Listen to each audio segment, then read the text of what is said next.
জিলহজের চাঁদ উঠলে চুল নখ কাটা থেকে বিরত থাকবে কারা? যারা কুরবানি করবে তারা, নাকি যারা কুরবানি করবে না তারা? আসসালামু আলাইকুম ওয়া রাহমাতুল্লাহি ওয়া বারাকাতুহু। আলহামদুলিল্লাহ হামদা শাকিরিন ওয়া সলাতু ওয়াসসালামু আলা রাসূলিহিল কারীম, আম্মা বা'দ। প্রিয় দর্শক, ইউনাইট টিভির পক্ষ থেকে আপনাদের সবাইকে আমরা স্বাগত জানাচ্ছি। প্রিয় দর্শক, অত্যন্ত গুরুত্বপূর্ণ একটি বিষয়ে কথা বলবো আজকে আমরা। জিলহজের চাঁদ উঠলে চুল নখ কাটা থেকে বিরত থাকবে কারা? যারা কুরবানি করবে তারা, নাকি যারা কুরবানি করবে না তারা?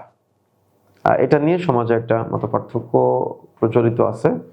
বিষয়টা হলো যে কুরবানি নিয়ত যারা করবে, রাসূলুল্লাহ সাল্লাল্লাহু আলাইহি সাল্লাম তাদেরকেই চুল নখ কাটা থেকে বিরত থাকতে বলেছেন। তাহলে ফজিলতের ব্যাপারে যে আলোচনাটি এসেছে, কিন্তু একটি দুর্বল হাদিসের উপরে ভিত্তি করে সমাজের মানুষ যারা কুরবানি করে না তারা চুল নখ কাটা থেকে বিরত থাকে কুরবানির সওয়াব পাওয়ার উদ্দেশ্যে, যেটা দুর্বল হাদিসের উপরে ভিত্তি করে পালন করা হয়।